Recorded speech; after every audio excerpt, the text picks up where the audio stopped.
Bueno, pues buenas noches, bienvenidas al panel de Mujeres y Poder, Perspectivas Éticas de la Profesión. La idea de este panel es que sea un diálogo, no tanto exposición, son libres de hacer preguntas a las panelistas, queremos que sea algo muy refrescante para discutir el tema. Voy a iniciar presentando a las panelistas, que la verdad yo tengo el honor de conocer, son todas unas mujeres que me han enseñado mucho personalmente y que espero que puedan aprender mucho de ellas. Voy a presentar a la doctora Lourdes. La doctora Lourdes es especialista en materia electoral, en proceso de cambio institucional y es licenciada en Ciencias Políticas y Administración Pública por la Universidad Autónoma de Nuevo León. Hizo la maestría en Educación Especializada en Docencia a nivel superior en la UDEM y es diplomada en Comunicación Política y Análisis Político y Perspectiva por la Universidad Iberoamericana. Es doctora en Política Pública por el Instituto Tecnológico de Estudios Superiores de Monterrey y fue funcionaria electoral en Nuevo León y Coahuila y consejera del Instituto Federal Electoral durante el 2003 y 2008. Es docente en programas de maestría y licenciatura en la Facultad de Ciencias Políticas y Relaciones Internacionales en la Universidad Autónoma de Nuevo León y es maestra de nuestra institución en la Facultad Libre de Derecho de Monterrey. Venecia Guzmán, la licenciada Venecia Guzmán, es licenciada en Ciencias Políticas, en Filosofía y en Psicología. Estudió en la Universidad de Texas. Es directora general de la asociación CORDEM, que es una asociación que se dedica a ayudar a mujeres a seguir con sus estudios profesionales y además es regidora ciudadana en el Ayuntamiento de San Pedro Garza García. Es la delegada de la Comisión Municipal para la Igualdad de Género entre Hombres y Mujeres, así como presidenta de la Comisión de Derechos Humanos y Asuntos Indígenas. También es la secretaria de la Comisión de Participación Ciudadana. Y la licenciada Zita Horvath es licenciada en Derecho por la Universidad Regiomontana. Hizo su maestría en Litigio y Arbitraje en la Universidad París II.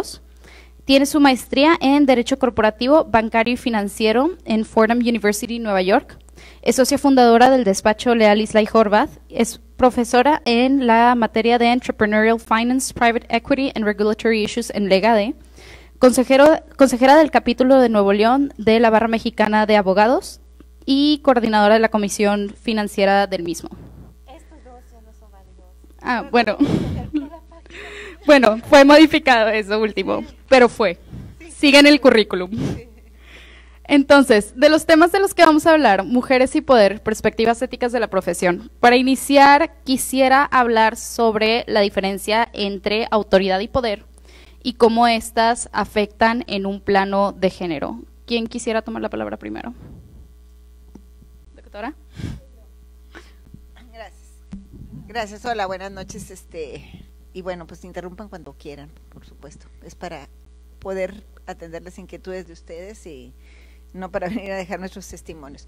Este tema de autoridad y poder, ubicándolo en el contexto de la situacional de las mujeres y en la coyuntura que estamos, en la etapa de cambio institucional, perdón que evoque mis clases, pero es la etapa de cambio institucional donde estamos transitando de un estadio donde la mujer, todavía las mujeres tenemos que prácticamente estarnos reivindicando cada día, colmando espacios y reclamando ser reconocidas no como iguales a los varones, sino como sujetos, sujetas, lenguaje incluyente, de derechos también. Entonces, hablar de autoridad y de poder, yo creo que para poder entender hacia dónde es que las mujeres como género queremos llegar,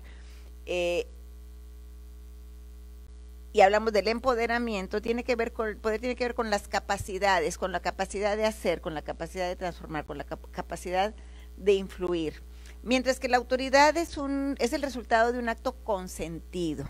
Esto es que un ente, una organización o una persona se le atribuyen responsabilidades que pueden ser incluso de conducción sobre un grupo social, pero que esas responsabilidades no pueden ser ejercidas en tanto no existe el consentimiento por aquella contraparte en quien va a recaer ese principio de esa conducción. Entonces, hablar de autoridad y hablar de poder es hablar de cosas completamente distintas. Cuando hablamos del empoderamiento de las mujeres, estamos hablando precisamente del desarrollo de estas capacidades que nos permitan incidir en el entorno no nada más del que somos testigos, sino del que somos partícipes. El tema de autoridad tiene que ver con un reconocimiento colectivo de otros agentes. Entonces yo abriría con eso nada más, que hablamos de dos cosas completamente diferentes.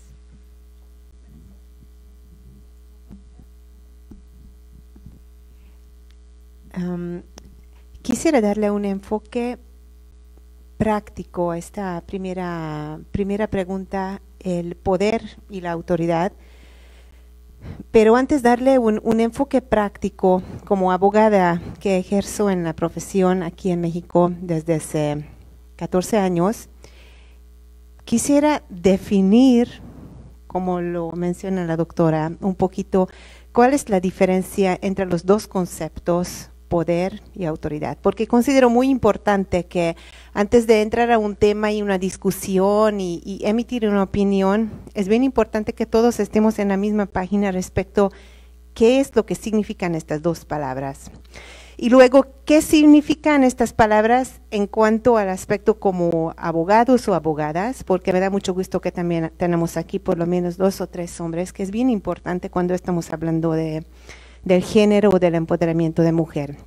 Entonces, en cuanto a la definición del poder, el poder es una fuerza que a lo mejor se puede heredar, como las antiguas monarquías, ¿no? El rey heredó el poder.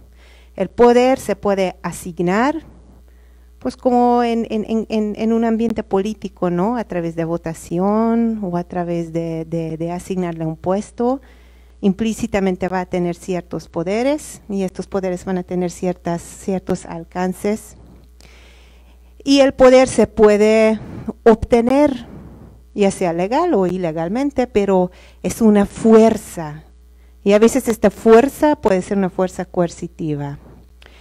Para mí, la autoridad más bien significa una cosa que yo adquiero, o cualquier persona, sea hombre o mujer, la adquiera, y a través de esta autoridad puede obtener ya sea respeto, ya sea resultados en el trabajo, ciertos mandos en su trabajo, o incluso como papás o mamás, ¿no? Tenemos autoridad, pero esta autoridad lo adquirimos. No hay un poder que como con una fuerza coercitiva nos asignen. Entonces, después de haber aclarado un poquito lo que para mí es el poder y la autoridad, a mí me gustaría hablar en cuanto a la autoridad como para abogadas o abogados en la profesión. Y personalmente y en base de mi experiencia profesional, y tratándose de una mujer que viene del extranjero, y que apenas empezó a estudiar español hace, digamos, 20 años. Es un consejo lo que yo les voy a dar y a partir de ahí le paso a Venecia el micrófono. La mejor fuente de que ustedes tengan una autoridad incuestionable, ¿saben qué es? ¿Qué opinan ustedes? El conocimiento. Para mí, personalmente, el mejor arma, entre comillas, para obtener autoridad, sean hombres, mujeres, no importa, es el conocimiento. Lo que hagan, no importa que son abogados, médicos, ingenieros, maestros, lo que sea, el conocimiento y que este conocimiento lo apliquen en la práctica de manera honorable. Hasta aquí creo yo que es un círculo, y si lo hacen así, si lo ejercen así, no van a necesitar luchar a que la gente los respete o que tengan autoridad. Creo yo que es el ingrediente más importante, el conocimiento, y que luego lo apliquen de manera honorable.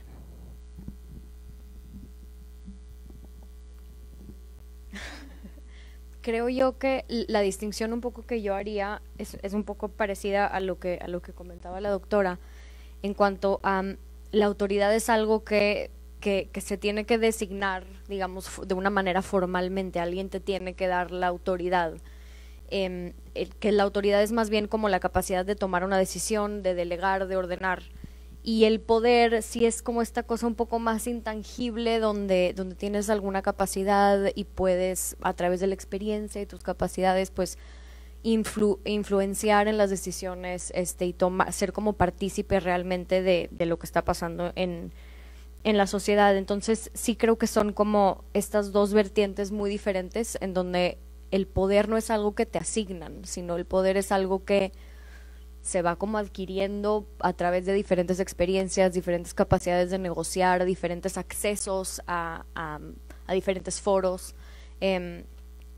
Sin embargo, sí puede existir el momento en donde las dos cosas no compaginen. Es decir, por ejemplo, ahorita se hablaba de cuando te eligen, ¿no? Cuando te eligen, o sea, ganas una elección, pues formalmente tienes autoridad, pero eso significa que tienes poder, quien realmente te hace caso. O sea, las dos cosas no necesariamente van juntas al mismo tiempo. Te pueden asignar una posición de autoridad, pero ¿qué termina pasando con ese poder? Y creo que en el caso de las mujeres, un poco hablaba el tema con Isabela antes del foro, el tema un poco a veces que nos pasa a las mujeres es que tenemos una o tenemos una pero no tenemos la otra. O sea, se da mucho el caso donde formalmente tienes la autoridad de tomar X decisión o proponer X cosa y termina sucediendo que por una falta de poder, falta de acceso a los foros donde realmente se toman esas decisiones, no, tu autoridad termina siendo como coartada, aunque formalmente la tienes, ¿no? Y creo que el tema de, o sea, enfocarnos de una manera muy práctica en esta parte de fomentar nuestros conocimientos, fomentar nuestras capacidades de negociar, realmente sí es una herramienta sumamente importante, porque sí creo, o sea, sí hay una cosa en el poder donde tienes que tener algún tipo de acceso, pero al final de cuentas sí es algo que también como que se va ganando, simple y sencillo, o sea, pero sin embargo sí quisiera mencionar que creo que cuando hablamos del empoderamiento a veces nos quedamos cortas cuando solo hablamos de la parte personal. Es decir, sí tiene que haber una parte en donde tú digamos, adquieres más conocimientos, adquieres experiencias, retomas y reclamas algo de este poder y espacios. Sin embargo, también tenemos que ver pues, la estructura social que existe afuera. Entonces, un poco trabajar de las dos vertientes, desde tú como individuo y también garantizando que más mujeres y más personas en situaciones de vulnerabilidad y diferentes demografías tengan acceso a estos espacios. Creo que ahí es donde como que se compaginan las dos. Sí, que creo que es algo, agarrando un poco de las ideas de lo que han comentado las tres, de lo que sucede muchísimo, sobre todo en un país como lo es México, en el cual muchas veces las mujeres sí tienen puestos de autoridad, aunque no tantas según las estadísticas como posiblemente nos gustaría tener, comparado con otros países en los que se dan las mismas oportunidades. Del 50.82% de egresadas que hay a nivel universitario, comparado con el 49.18% de egresados que hay, termina habiendo un ciclo, estadísticamente hablando, en el cual solamente el 3% de las mujeres tienen acceso a puestos de autoridad dentro de su trabajo o dentro de su desempeño profesional. Entonces, creo que a veces se da el que estas oportunidades a tener acceso a puestos de autoridad se ven coartadas o limitadas. Y además, una vez ya teniendo este puesto de autoridad, muchas veces no se ejerce el poder que comentabas, Venecia, en la situación ya dada, ya sea porque o las personas subordinadas no prestan atención, o por un contexto social, o por un contexto político, o X o Y razón.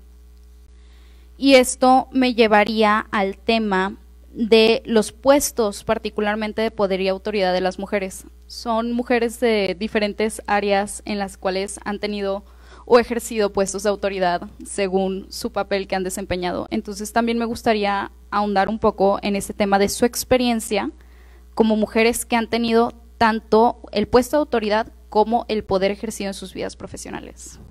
¿Quién gustaría empezar? Perdón, ¿cuál era la pregunta? Sobre los puestos de poder y autoridad en la mujer y tu experiencia personal como una mujer que ejerce tanto un puesto de autoridad como poder en ciertas situaciones. Pues yo un poco recalcaría este tema de que con la autoridad no necesariamente viene el poder, o bueno, esa ha sido mi experiencia. Digamos, pues en mi puesto actual, bueno, en uno de mis puestos actuales como regidora del municipio, pues gané una elección, entonces eso me dio una autoridad. Pero fuera de eso, ¿qué poderes realmente te da? Entonces, realmente como que cuando tú llegas a la mesa como alguien con una opinión o una idea o algo que quieres lograr, pues ok, tienes la autoridad, pero para que realmente ese poder se ejerza, o sea, para que realmente te hagan caso en esa autoridad que formalmente tienes, se necesita toda una serie de capacidades de negociar, de realmente motivar a la gente a que crea en tus ideas, de sumar a otras personas a tu proyecto, porque ni una autoridad puede ser unilateral, o sea, no existe, ni el presidente de la República, o sea, no, digamos, con la autoridad formalmente es algo que realmente no te da para realmente lograr hacer lo que quieres hacer. Y entonces digo, en mi experiencia siempre ha sido así, no solo cuando he sido regidora, sino como en todos mis puestos. Siempre, aunque formalmente tienes una capacidad, lo que llegas a lograr no depende de, porque también existe el caso en donde alguien no tiene autoridad, pero tiene muchísimo poder. Sabemos, por ejemplo, el caso de, no sé, personas o ciudadanos que en teoría no, o sea, que no están participando de una manera formalmente, pero que por su capacidad de liderazgo y de explicar, pues, logran hacer algo. Entonces, como que creo que sí, creo que tiene más que ver con, esa ha sido mi experiencia. No sé. Pues en el sector privado, porque sí es algo muy común en la política, no en el sector público donde hay intereses. En el sector privado es muy difícil. Es muy difícil porque, entre comillas, tienes que venderte y la verdad es que cuando yo estudié Derecho aquí en México, y cuando me gradué y me fui a mi primer trabajo, que fue una empresa que administra el aeropuerto, tres aeropuertos, fue una experiencia horrible. Una experiencia horrible porque mucho irrespeto de parte de los demás empleados. O sea, fue un ambiente donde claramente me dijeron que sabes que por qué no te quedas a hacer torta y frijoles en tu casa y cuidar a tus hijos. Así. Pero este tipo de críticas o ni sé cómo llamarlo, realmente para mí siempre fueron muy motivantes. Vengo de otra cultura. Y esto es algo que no podemos no considerar en mi caso específico. O sea, vengo de una cultura donde uno recibe el chip de que tú igual como el hombre y tú igual tienes que estudiar, igual tienes que trabajar y casarte o tenerte hijos es un segundo plano. Entonces, cuando hace, no sé, 10 o 14 años recibo este tipo de comentarios en el trabajo, simplemente no entendí, pero ¿qué le pasa? O sea, ¿qué ha hecho? ¿Por qué me dice estas cosas? No duré mucho en este trabajo, 1 año y medio, y luego, gracias a Dios a la oportunidad, hice una maestría, y luego estaba esperando mi tercer hijo, tengo 3 hijos, y yo tuve muchísima suerte en mi vida porque tengo un esposo que me ha apoyado y que me ha dado todas las oportunidades que una mujer puede tener en su vida profesional. Es algo muy, muy importante y no se les olvide mi palabra porque llegará el momento cuando se van a casar y van a llegar todo tipo de presiones de que no, pues primero los hijos y primero hay que estar ahí en la casa y gracias a Dios yo nunca tuve esta presión de parte de mi esposo. Y es un apoyo invalorable porque prácticamente me permitió desarrollar a mí profesionalmente y no nada más eso, soy su socia en el despacho. Y entonces, cuando empezamos con el despacho, me dijeron, oye, pero esposos, ¿y qué va a pasar? Y se van a pelear, y luego se van a divorciar, ¿y qué va a pasar? Y luego eso fue otro aprendizaje, dividir lo profesional de lo personal. Y luego el despacho ya cumplió 11 años y gracias a Dios va súper bien.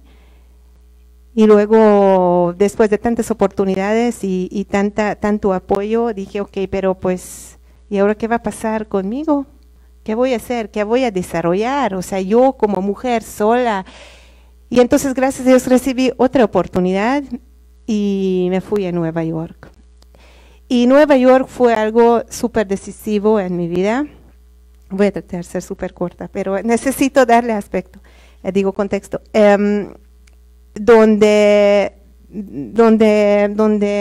aprendí y donde motivaron a que, ¿saben qué? No importa que sea mujer o hombre, salgan, conozcan, networking y las relaciones y los negocios. Entonces, llegué con una visión totalmente diferente. En 2011 regresé a Monterrey con una visión totalmente diferente y perdón por mis palabras, pero me valió.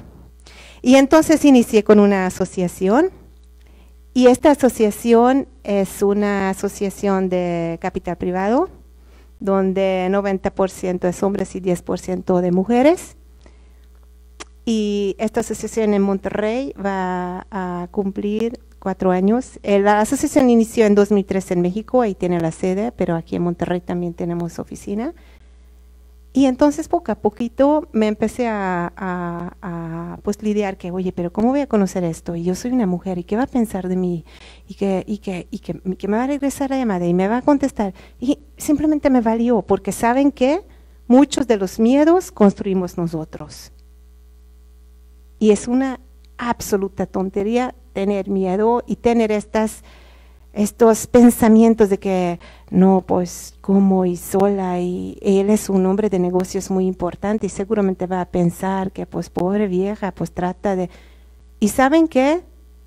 Hoy en día, después de 14 años de haber graduado aquí en México como abogada y 11 años después de tener el despacho, es una maravilla de haber ganado el respeto de todos estos hombres de negocios. Y no estamos hablando, con todo el debido respeto que eso merece, de tortillas, doña, lo que sea. Estamos hablando de un nivel alto donde he ganado respeto y he ganado negocio y Isabela no me va a mentir que tenemos mucho trabajo en el despacho. Y otro consejo, lo que yo les podría dar más a las mujeres en este aspecto que para los hombres, es que olvídense de estas convicciones sociales que les enseñan desde chiquitas, tonterías. No tengan miedo, si tienen el conocimiento, todo se puede y sí vale, y bien importante tener metas y sueños para cumplirlos, si este es el sueño lo que quieren realizar.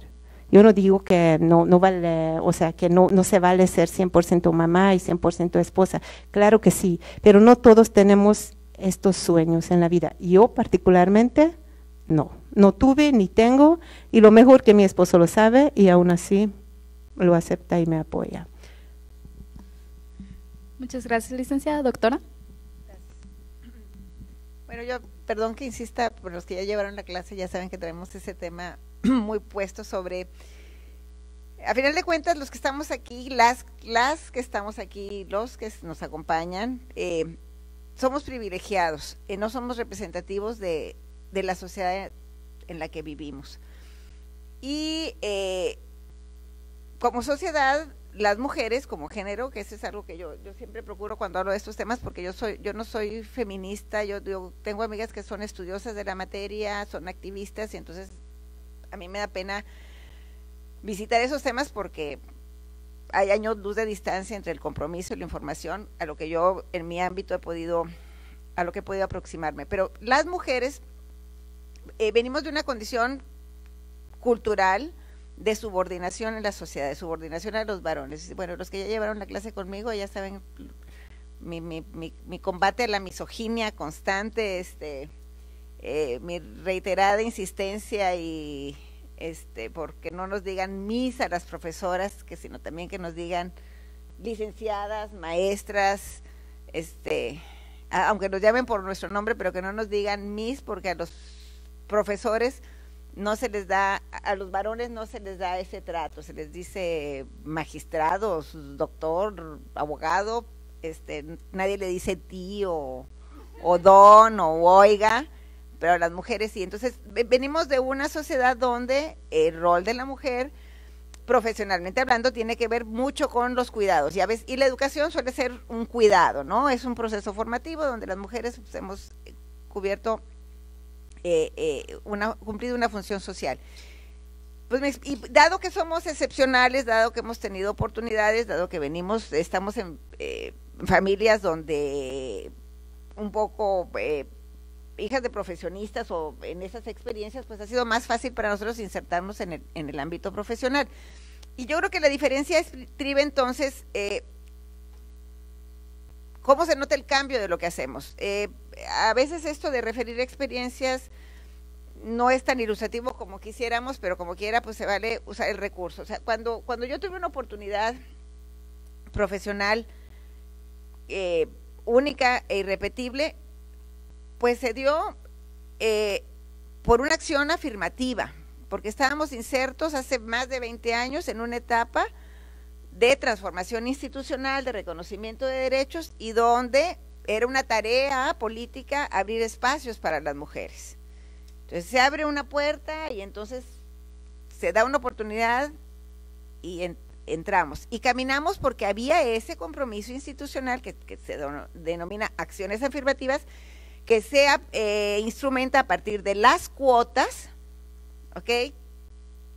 Como resulta que la mitad de la población somos mujeres, y tengo una amiga feminista estudiosa, dice, somos la mitad de la población y la mamá de la otra mitad de la población. Entonces, ya si no pesamos, pues yo no sé qué nos está pasando.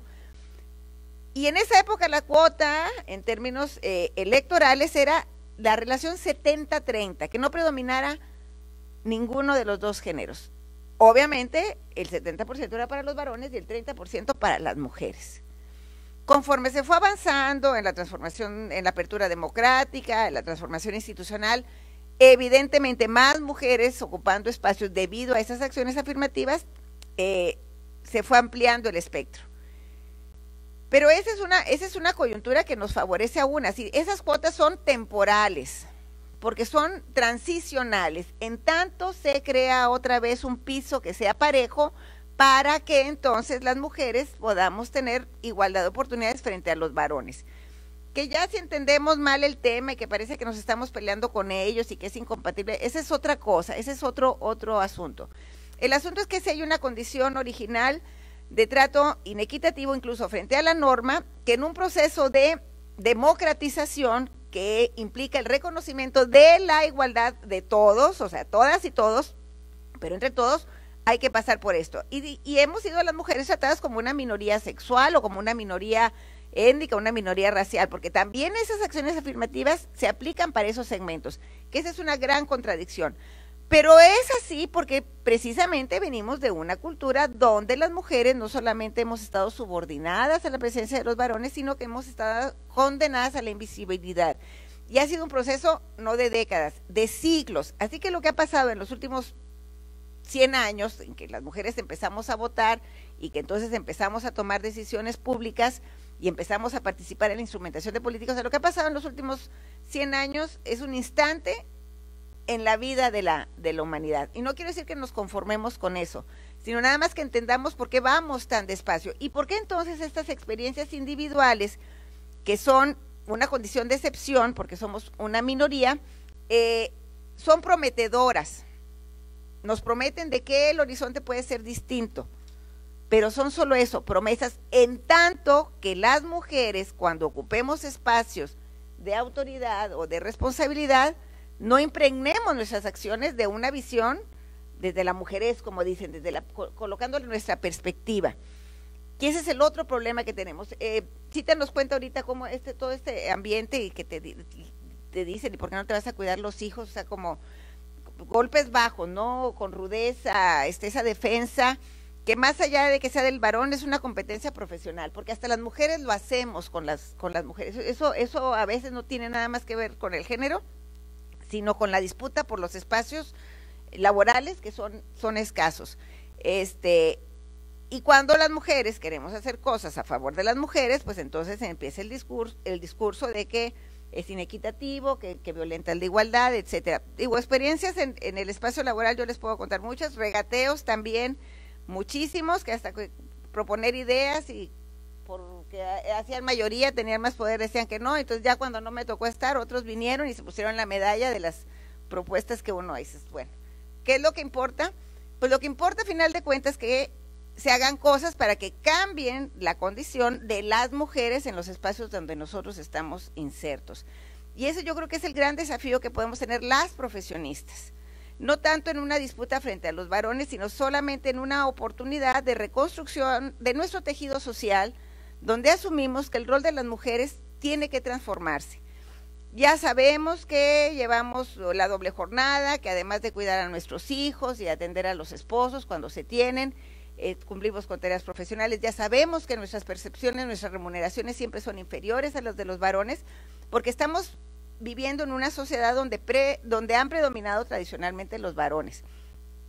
Pero también ya sabemos que en esta lógica de inserción en un entorno que ha sido adverso, también hemos ido avanzando en los espacios. Y el gran desafío es no retroceder, es redefinir el rol, el modelo de nuestra sociedad, donde ojalá, digo, las cosas que pasaron hoy en Nuevo León nos hacen pensar que vamos para atrás, pero lo deseable es que un paso para adelante siempre llevara a una gran zancada hacia adelante, no hacia atrás. Porque lo peor que nos puede pasar, y eso lo digo a nombre de mis amigas las feministas, las que sí estudian el tema, es que en los espacios de decisión pública y de decisión privada lleguen mujeres que piensan como varones. No porque sean, o sea, no, otra vez no es el pleito contra los hombres, es porque es reproducir un modelo de pensamiento donde las mujeres hemos estado constantemente en desventaja. Y al estar las mujeres en desventaja, no solamente es nuestro género, es la sociedad. Porque nos guste o no, las mujeres somos las que vamos a seguir teniendo los hijos y educándolos, porque ese es un rol que tenemos asignado en nuestra naturaleza.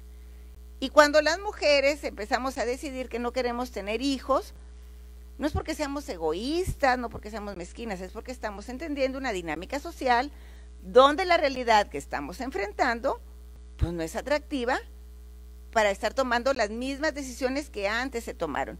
Entonces mi punto es bien importante, qué bueno que se logran espacios de decisión, pero ¿qué se gana con eso? Reconocimiento personal, oportunidades, todos vamos por eso, pero cuando nos ponemos en esta plataforma, cuando nos subimos a esta barda o nos trepamos en esta montaña donde queremos ver el mundo, como mujeres, ¿qué podemos hacer por nuestra sociedad? Pues lo que tenemos que es colocar nuestra perspectiva de mujeres.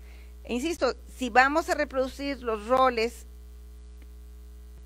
que hemos querido sacudirnos y que han condicionado y determinado la situación, no nada más de las mujeres, sino en general de la sociedad, pues entonces el propósito ideológico que se construye con toda esta perspectiva de género o es inútil o es inoportuno, porque Cita nos dice, pues de donde ella viene, eso ni tema es. En nuestro país todavía es un tema. Y termino con lo que les decía en la primera intervención.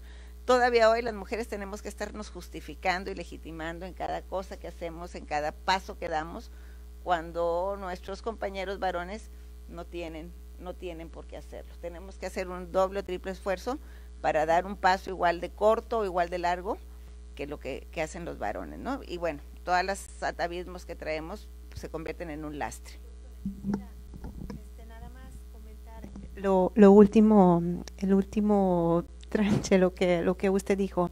Esto de justificar es cierto. Y también es cierto que es 2 o 3 veces más y uno está muy, muy cansada. Pero es una decisión que nosotros tomamos y es una decisión que si lo has tomado, entonces lo tienes que respetar y entonces ni modo, así es, esta parte tienes que aceptarlo, pero justificarlo, no. Yo no creo que yo tenga que justificar para mi esposo o ante la sociedad porque hago lo que hago. Si yo soy un buen profesionista y toco madera, tontería, pero durante estos últimos 11 años no se me fue ni un cliente. Si yo puedo mantener a mi familia, si yo estoy aquí a esa hora y yo dije a mi familia que mira, ¿sabes qué? Abres, mijito, el refri, ahí tienes el pan, el chicharrón y lo que quieras comer, y que educo a mi hijo a través de esta acción, que ¿sabes qué? No te va a servir ni la muchacha, ni tu mamá, porque en Europa tampoco te sirve nadie. Vas, abres el refri, haces tu cena, pones allí, lavas tus platos, te vas a lavar los dientes y te vas a dormir. Punto. No, ¿por qué tengo que justificar que estoy aquí y estoy platicando con ustedes? Es el primer error, no hay que justificarlo, porque está también en nuestras manos educar a los hombres, perdón, y no creo que ustedes se sienten mal, decir, ¿sabes qué? Pide un Uber Eats, está resuelto tu cena, no por eso lo voy a amarte menos, no por eso te respeto menos, punto. O sea, es también, no sé, yo a lo mejor soy muy duro, a lo mejor porque no soy de aquí, lo que sea, pero no creo que mi esposo esté sufriendo conmigo, ni mis hijos. Pero bueno, este es mi caso concreto. Todo lo demás, súper de acuerdo. Que de hecho todo este tema sobre las acciones afirmativas y sobre el contexto social me llevan a otro tema de los que lo quería tocar al final, pero aprovechando que estamos en este aspecto y que ya se explicó el tema de las acciones afirmativas, quisiera permitirme citar una parte de un artículo de Amelia Valcárcel, que es una filósofa española, que a su vez cita a Rousseau, un filósofo francés de la época revolucionaria muy relevante y que inclusive se dieron muchas de las leyes que aplicamos hasta hoy en día en México por parte de las ideas de Rousseau. Entonces, la cita dice: la política pertenece a la racionalidad, la jerarquía, la cultura, el valor, el carácter y el acuerdo. Las mujeres deben excluirse de la política, limitarse al buen arreglo de su casa, la obediencia, la dulzura y en general a facilitar la libertad y el éxito de los varones o cuya autoridad han sido subordinadas. Que nos regresa al tema de autoridad, el tema de las acciones afirmativas, el tema de cómo la sociedad ha estado construida desde ese punto de vista de subordinación de un género en su totalidad. Y a su vez quisiera compararlo en el aspecto privado con el tema del techo de cristal, que es también un tema que en México vemos mucho, de cómo poder ejercer estos roles de autoridad. En México, la brecha de género, que es analizada por el World Economic Forum, ha avanzado, y este avance se dio recientemente en los últimos años del puesto 81 a nivel internacional al puesto 50.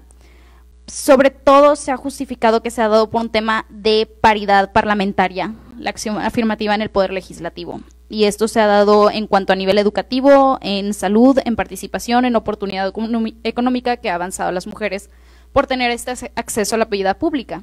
Sin embargo, ese mismo estudio dice que todavía es muy difícil en el ámbito privado, como decía la licenciada Cita, el acceder como mujer a un puesto de autoridad. Nosotros, como dijo la doctora Lourdes, venimos de una situación de privilegios. Tenemos la oportunidad de estudiar la carrera que se nos dé la gana, venimos a una universidad muy privilegiada y a su vez tenemos la oportunidad de acceder a estos puestos de autoridad que nos lleva a la aplicación de la perspectiva ética de esta autoridad. Al ejercer la autoridad, tenemos que siempre mantener de la mano nuestra vida profesional desde un aspecto ético. Y yo quisiera que la licenciada Venecia nos hablara un poco del tema de la ética y del tema profesional, considerando que es licenciada en filosofía, además de sus otras licenciaturas, para que explique un poco más a fondo el tema. Gracias. Creo que varias cosas que mencionaste me sonaron muchísimo. realmente sí vivimos en una sociedad que ha estado construida desde el punto de vista de los hombres. Y algo que es sumamente evidente es que nuestras leyes, o sea, desde cómo están las empresas constituidas, desde cómo son los horarios, ¿verdad? O sea, desde todos los accesos al mundo laboral, al mundo profesional, están construidas desde un punto de vista masculino. Yo les cuento cuando entré hace pocos meses al municipio, una de mis más grandes sorpresas fue que en pleno 2018, si tú eras una mujer directora, secretaria, regidora, alcaldesa, tu pareja no tiene acceso a un seguro médico pagado por el municipio. Si eres un hombre en este puesto, tu pareja lo tiene. O sea, imagínense que si hubiera ganado la candidata a alcaldesa del PAN, ella, aunque fuera presidenta municipal, no hubiera tenido acceso a esto. ¿Por qué? Simplemente por ser mujer. O sea, en pleno 2018 siguen sucediendo estas cosas y se dan, pues, no hay otra manera de explicarlo más que porque simple y sencillamente una mujer no revisó el documento. O sea, ¿cómo? Como que realmente no me lo explico cómo en el 2018 esto sucede. Y resulta que existe una comisión de igualdad de género y ¿por qué nadie se dio cuenta? Como que ese es el tema. El tema es no solamente estar ahí y tener la autoridad, sino realmente poder lograr el cambio. Y creo que cuando hablamos de estos espacios, o sea, cuando hablamos de, por ejemplo, medidas afirmativas y cuotas de género y así, estamos hablando de una manera sumamente superficial, que realmente no garantiza nada. Garantiza que haya un acceso para quienes ya tienen ese privilegio de estar en esa posición, ¿no? Pero no garantiza que las leyes sean más paritarias, porque finalmente también nos socializamos al entrar a estos espacios. O sea, no garantiza las cosas que terminan sucediendo. Entonces, sí es importante porque pues es importante que se dé el acceso a quienes ya pueden estar en esos espacios. También es importante porque realmente alguien no puede aspirar a hacer algo que no puede ver. O sea, todos sabemos, si nadie tenemos un modelo de un ejemplo de una mujer que logró tal cosa, pues no se nos va a ocurrir que nosotros también podemos. Pero sí creo que cuando hablamos de este poder sí nos quedamos como a veces en esta parte que lo empezamos a ver como algo que solamente tiene que ver con la cuota y con el número y no con las acciones finalmente que cambian. O sea, finalmente eso es lo que queremos ver, no solo para nosotras, sino para todo el resto del mundo. Y hay un pequeño cuento de Simone de Beauvoir que no me lo sé en español, pero se llama The Woman Destroyed. Y habla ella un poco de las implicaciones éticas de cómo nos socializan a las mujeres. Y en este cuento cuenta la historia de una mujer, Monique, que ella decide casarse, decide tener hijos, y ella decide no buscar una educación, no buscar un empleo, y ella todas estas son cosas que ella te va narrando como que son decisiones propias. Y a través del cuento termina pues la autora relatando un poco cómo se va enojando un poco, se va entristeciendo, se va como que destruyendo, es lo que ella cuenta. Y entonces lo que ella identifica ahí es que esta persona creó las condiciones de su propia destrucción y se habla siempre como si es una decisión, y sí lo es, pero finalmente tenemos que ahí ver el impacto que tiene la socialización que recibimos, no solo las mujeres, sino también los hombres. O sea, todos y todas, todos estamos en este mundo donde realmente, pues, quieras o no, te impactan los mensajes sociales. Y vivimos en un mundo en donde las mujeres, hay un término que usa una autora que me gusta mucho en inglés, que dice, a las mujeres lo que le hacemos es que we describe and we prescribe. O sea, las describimos y aparte designamos lo que van a hacer. Entonces decimos, no solamente las mujeres no son poderosas, tienen que ser lindas o son de esta manera, sino que tienen que serlo. O sea, son las dos cosas, lo son y tienen que serlo. Entonces hay este paralelo en donde de una manera muy personal como que no se encuentra cómo salirte de ese camino y por esa socialización terminan los accesos siendo tan disparejos. Y creo que eso realmente tiene implicaciones, o sea, por ahí podemos seguir hablando de las implicaciones éticas, pero pues tiene implicaciones como hoy en el Congreso, ¿no? Tiene implicaciones diarias para la vida de todos los animales, o sea, no solamente de todo el planeta.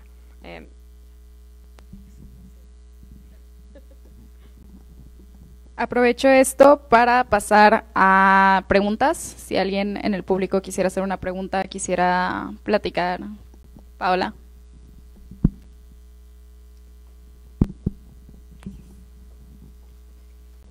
Hola, buenas noches. Primero que nada, muchas gracias por venir aquí a compartir con nosotras y nosotros, sus experiencias en sus respectivos campos. Yo quisiera hacer primero un comentario y luego una pregunta, más que nada para desahogarme, porque a virtud de esto lo traía. O sea, algo que, o sea, virtud de esta plática, pero en general de todos los temas en cuanto a feminismo, es el hecho como, o sea, que nosotras como mujeres tengamos que ir, o sea, por virtud de ser mujeres, a reclamar los derechos que desde un principio tendríamos que tener. O sea, en el entendido de que se me hace súper triste que, o sea, los hombres, reconociendo las posiciones de privilegio que tienen, no lo puedan hacer. O sea, no sepan distinguir como hay este sector que no está siendo suficientemente representado o suficientemente con los mismos derechos que yo, entonces voy a también yo tomar acción para que ellas puedan llegar. O sea, en principio eso se me hace como súper triste. Solo quería externar lo que no, o sea, no lo hacen o no lo hacen en la medida que debería de hacerse. Y la segunda, que ya es la pregunta, yo les quería preguntar justo cómo ustedes logran como el balance de vida personal y trabajo en el sentido de que se puede ejercer una maternidad o una relación dentro de los puestos de trabajo, porque por ejemplo, yo ahorita que estoy como pensando de irme al sector privado, público, o sea, pienso como, ok, si voy a ser jueza, no voy a poder ir, o sea, algo súper ridículo, como no voy a poder ir al open house de mi hijo porque no me van a dejar salir tipo del juzgado. O si si trabajo en un despacho, no voy a poder salir tan flexiblemente como quisiera, o vacaciones, o sea, como que siempre tengo que tomar las decisiones de mi ámbito profesional considerando las decisiones de mi ámbito personal. Entonces les quería preguntar si está bien, si no está bien, si qué debería hacer o qué deberíamos hacer como mujeres, si mezclarlas, excluirlas o interpretarlas armónicamente o qué hacer. No lo pienses demasiado, no lo pienses. Toma las decisiones que como persona, y eso aplica para todos, hombres y mujeres, en las circunstancias de la vida que enfrentas tengas que tomar las disyuntivas en tu momento actual, no hipotéticas del futuro. ¿Qué tal si? Pues no, ese futuro llega a partir de las decisiones que tomes hoy. Y construir una relación, tener la oportunidad de tener una pareja que sea afín, que te apoye, que te acompañe, o sea, porque también ahí, pues también uno es buena onda, digo yo, o sea, si mi marido me dio oportunidad, no, también yo soy buena onda, porque mi trabajo también da, y él también vive bien, y sus hijos también están muy bien, porque yo también estoy aportando. O sea, pero esas en su momento, cuando se dé la oportunidad, no te agobies desde ahorita, porque entonces no te vas a mover, ni para un lado, ni para otro. Nada más así, ese tipo de dilemas que si son compatibles, serán compatibles en la medida que las condiciones en las que estén en ese momento te lo permitan. Pero no te limites ahora por algo que pues no necesariamente tienes garantías de que ocurra. Digo, es un consejo casi de mamá. Creo que eso fue el mejor consejo. No hay mejor consejo, la verdad, no hay. O sea, ¿cómo vamos a saber qué va a pasar en 5 años? O sea, no puedes. ¿Alguna otra pregunta? No, yo quería agregar nada más, como que rescatando un poco algo que se dijo antes. O sea, es que creo que, recalco, creo que sí, nada más no la pienses, aviéntate. En general es un consejo general, porque nunca crees que estás lista, nunca crees que vas a poder, y de repente no sé cómo puedes. Y si es algo que de verdad cuesta como priorizar, porque luego también por querer, o bueno, hablo desde mí, a mí me pasa que por querer demostrar que sí puedo y por trabajar en cosas que me gustan y me apasionan, luego acabas también como desviviéndote por demostrar que puedes más, porque quieres llegar a más cosas.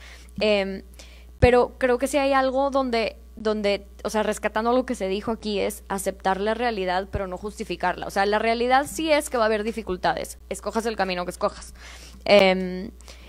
pero no justifiques que esa es la realidad como para que la realidad externa te limite a ti, sino más bien, si esa es la realidad que quieres, pues bueno, ¿cuáles son los cambios por los que puedes trabajar desde impulsando políticas públicas y desde tu vida? ¿Qué si vas a priorizar? O sea, yo, Venecia, tengo muy claro que yo no voy al gym 1 hora diaria. ¿Por qué? Porque no es una prioridad mía. Entonces, pues sencilla, en verdad, esa es una cosa que suena como algo que no es importante, pero digamos, en la vida, pues hay que priorizar las cosas que sí queremos y pues aceptar la realidad de lo que queremos y a partir de esa trabajar. Y algo más que rescataría es que no tienes que ser solo tú. Justamente eso es algo que creo que creo que nos pasa a veces a las mujeres, que cuando pensamos en una mujer empoderada, una mujer fregona, pensamos como que es ella solita. Sin embargo, tienes amigas, tienes seguramente un círculo social, y en el momento, si es que lo decides de tener una pareja, pues órale, no es o sea, no viene, las responsabilidades son compartidas, si así se quieren crear. Entonces, pues sí, digamos, no estás sola, pero sí aviéntate. ¿Alguna otra pregunta? Nada más así igual, consejo de mamá. ¿Contestar la pregunta? Consejo de mamá. Y si el día de mañana estés donde estés trabajando, haciendo lo que a ti te gusta, ¿no puedes ir al open house? No se va a acordar. Mira, es que yo les decía a mis hijas de chiquitas, hijita, no voy a poder ir al festival, ¿crees que de grande vas a necesitar terapia? No va a necesitar terapia, y si sí la va a necesitar, pues que se la pague ella porque ya va a estar grande. Es verdad, todo sale. Exactamente. Todo sale, es la verdad. Porque también eso hay que relativizar. Yo insisto, somos mujeres privilegiadas. Y es muy fácil para nosotros venir y decir, es así, puede ser de otra manera. Pero hay cantidades inmensas de mujeres que no ven a sus hijos en todo el día, que se separan toda la semana de ellos porque o son migrantes o trabajan de empleadas domésticas o trabajan en una fábrica, y todavía el discurso político dice que por culpa de ellas la sociedad está descompuesta porque no atendieron a sus hijos, y también varones que están haciendo el día a día. No sé si ustedes vienen tempranito a la escuela. Hola, buenas noches. En las paradas de los camiones a las 6 de la mañana, hombres y mujeres que empiezan su jornada mucho antes que nosotros y la terminan mucho después, y que están menos informados que nosotros y que tienen más hijos, porque tener un número determinado de hijos tiene que ver también con la información que recibimos, y transitan. Entonces, claro, cualquier esfuerzo que hagamos y es algo circunstancial, no pasa nada, o sea, sería un pretexto nada más para no hacer, pero somos privilegiados, tenemos el poder, ahora sí, de compensar, dada nuestra posición, de compensar las carencias, y eso nos debe hacer muy responsables con los demás, como decía Venecia, muy responsables.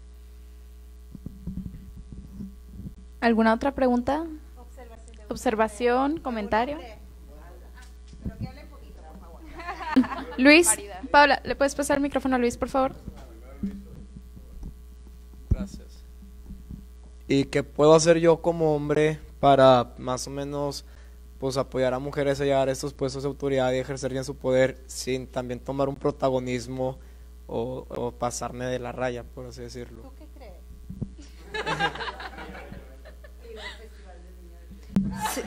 Si yo te tengo que decir lo que tú tienes que hacer, estamos bien perdidos. Okay. Esta es mi respuesta. ¿Tú qué crees?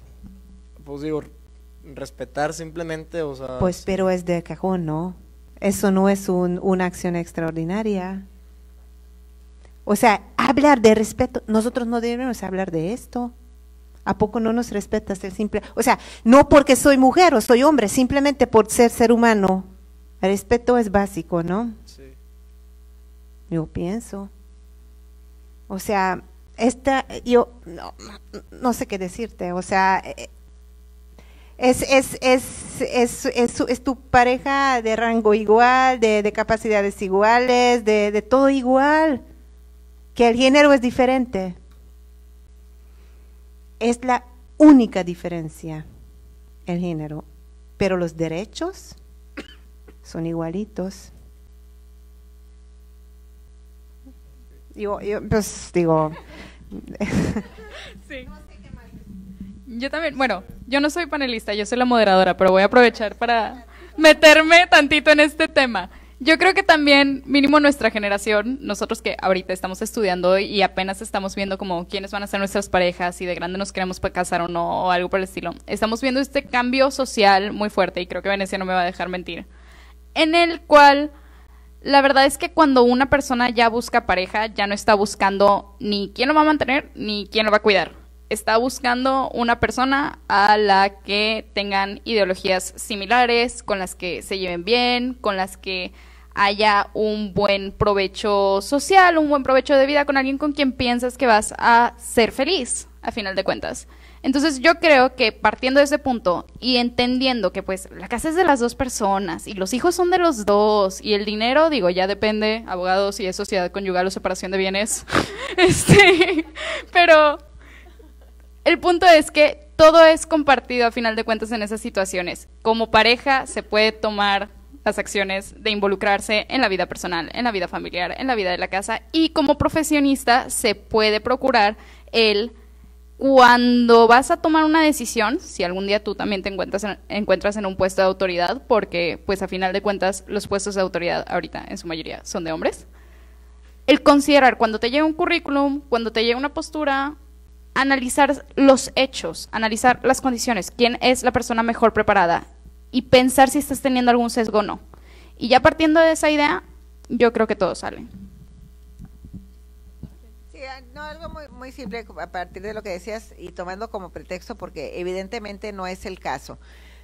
Todo este tema del género, claro que les duele a los varones, o sea, idiosincráticamente. ¿Por qué? Porque porque está revirtiendo un modelo cultural que ahora sí que todos tenemos, hasta las mujeres, en nuestro ADN, porque tú pones el ejemplo de que a tu hijo cómo lo educas, pues ya sabemos que a los hombres los hacemos machos, las madres, y a las mujeres las hacemos débiles también las madres, no, cuídate, ¿no? Y que no seas plátano de probaditas y cosas por el estilo, y o sea, esa es una reproducción cultural, y ya saben, los de historia 3, ese es un tema con el que estamos machacando.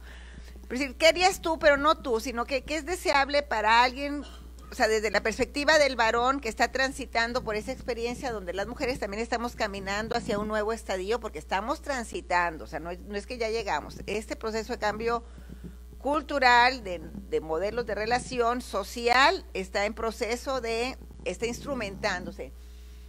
¿Qué puedes hacer tú? Pues no resistirte mucho. Digo, te lo digo a ti, Luis, porque tú eres el que lo está preguntando, pero sí, como los varones, ¿qué puede ser? Pues no se resistan, no les va a pasar nada. Siempre serán necesarios para la supervivencia de la especie, porque las mujeres sin compañeros varones no la vamos a hacer, y la sociedad tampoco. ¿Qué hacer? Y el no resistir es pues en un entorno donde, ya ahorita la realidad de la libre es que hay muchas mujeres. Al principio había unas cuantas mujeres, por 3/4 partes del grupo eran varones. Que los hombres, pues no hacer mofa de si la mujer, o sea, en nuestro vocabulario, dejar de hacer chistes, feminizando ciertas conductas, ridiculizando. Eso es lo que podemos hacer, Y eso también aplica para nosotras, porque también nosotros decimos, ay, sí, te portaste como una nena y que quién sabe. No, ese es un cambio cultural. Entonces, ¿qué hacer? Dejarte llevar por un proceso de transformación donde, así como dice Cita, pues el esposo la apoya, y yo te puedo decir, pues hay compañeros, será una consecuencia de la vida, pero a los hombres no les pasa nada porque las mujeres compartamos con ellos responsabilidades, no les estamos disputando espacios, estamos asumiendo roles en la sociedad donde somos necesarios. ¿Por qué? Porque la evolución de la sociedad nos ha indicado que cuando los hombres van a la guerra, a mis alumnos, a ver si se acuerdan, porque luego no se acuerdan de lo que uno les dice. ¿Por qué en los primeros ejércitos, en las primeras guerras, no iban las mujeres? Porque si las matan, se acaba la especie. Y con 2, 3 varones que queden vivos, la especie sigue asegurada. Entonces ahora sí, pues porque ahora sí podemos ir, porque ahora sí que pues, no necesitamos tener tantos porque ya sabemos cómo reproducirnos. Pero en fin, son procesos de adecuación. Entonces no te resistas, no te resistas. ¿Mande? Un consejo, y sí, un consejo, además todo lo que dijo la doctora ya acabó. Vete a Europa a estudiar. Te das cuenta y recordarás también. No porque es Europa y es México, sino por el choque cultural. Y creo yo no hay mejor manera de comparar las diferencias de una cultura que viviéndola. Y créeme que es mi experiencia. Entonces sé de lo que estoy hablando. Hubo otra pregunta. ¿Había otra pregunta ya al fondo? Es muy parecido a lo que dijo la doctora, pero a lo que voy es, mucho de la problemática de la mujer hoy en día, y sobre todo de la mujer privilegiada o no privilegiada, de una condición cultural mejor que otras, es que la educación que recibe el hombre que está en el poder o que está llevando las riendas, pues es dada por la propia madre o en ausencia de la madre. Entonces para mí es muy importante. ¿Qué hacer, Luis? Pues involucrar a la mujer en todo tipo de actividad social, culturizarla. Yo voy a platicar seré muy breve. Yo vengo junto con mi esposa, vivimos quizás una sociedad de nuestros padres muy diferente a la que están o la que vieron la mayoría de nuestros amigos y compañeros. Mamá es médico. Cuando se graduó de medicina, mi abuelo no sabía que se había graduado de medicina. Juraba que había estudiado química o administración del hogar. Era una escuela, era una facultad que había, un estudio que había en Motorinía, algo así. Y de la generación de mamá nada más se graduaron dos mujeres de medicina. Pero lo más curioso es que mi abuelo no sabía, nunca se enteró. Cuando crece mamá, y bueno, nacemos nosotros, la educación me identificó con la cita, o sea, lo que dijo cita me decía mi mamá, dales oportunidad a las mujeres, son iguales a tú, prepárate esto, prepárate aquello, o sea, mamá es médico, se metía al quirófano, se metía a otras cosas, yo me quedaba en la casa con mi hermano. ¿Qué es lo importante? En caso de mi esposa, mi suegra también fue, yo creo que de las primeras mujeres profesionistas en la vida económica de Monterrey. Y quiere decir que pues, somos pareja, tenemos una familia, nos encontramos, lo que tú quieras, pero es importante que la mujer se haga cargo, inclusive, de enseñar al resto. Son las primeras maestras. Yo estoy de acuerdo con el panel, son las primeras maestras. ¿Y qué hacemos nosotros? Pues el apoyar sería como que ir de la mano con ellas, porque al final de cuentas es uno y otro. Somos pareja, y tan somos pareja que vamos con la vida juntos, y aquí estamos hechos bola, ¿no es cierto? Es un decir, es un decir. Era mi comentario, gracias. Yo creo que un poco, o sea, rescatando un poco la pregunta, creo que esa es una pregunta que nos deberíamos hacer cada persona aquí, no solo cuando hablamos de mujeres, sino cómo apoyar a X persona o X grupo sin tomar un protagonismo. Y creo que ahí mi respuesta es que cada quien desde sus espacios a los que tiene acceso. O sea, aquí hemos recalcado ya varias veces el tema de que aquí en este cuarto estamos presentes un grupo privilegiado por tener acceso a ciertos espacios. Entonces, cada quien desde su trinchera, pues trabajar como por un poco, por darle espacio a otras voces que son diferentes a las nuestras. Y no solo, o sea, no darle espacio, digamos, de una manera como que te lo doy, sino porque realmente nos estamos poniendo a nosotras como que nosotras estar dispuestas a luchar por los derechos de alguien más, y así como que en una cadenita un poco de solidaridad entre todos. Y creo que ese o sea, en tema de como de la familia y esas cosas que se van reproduciendo, pues sí es un tema, o sea, es real que un hijo de una mamá que trabaja es ayuda en su, decimos ayuda, pero realmente le toca, pero bueno, trabaja en su casa 2 veces más que un hombre que no tuvo una mamá que trabajó, ¿no?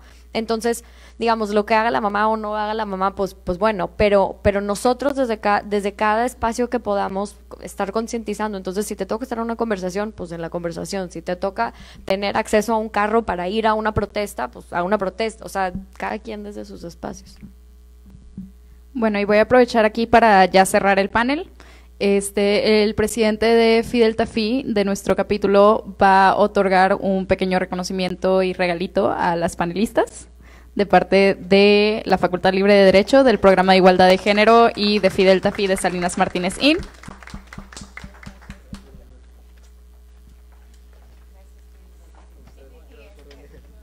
Perdón por la que querés decir, pero es la mejor manera de pensar, no eres. Pero vas a llegar a tu casa y dices que vas a Europa porque te dijo. Y si te regañan, entonces doy la cara, porque siempre doy la cara por todo lo que digo. Y pues aquí cerramos el panel. Muchísimas gracias por asistir. Y pues muchas gracias al Programa de Igualdad de Género por darnos este espacio. Y pues muchas gracias. Y los miembros que son de Phi Delta Phi, el presidente Luis Lomelí va a dar los certificados de miembro oficiales ahorita en un rato.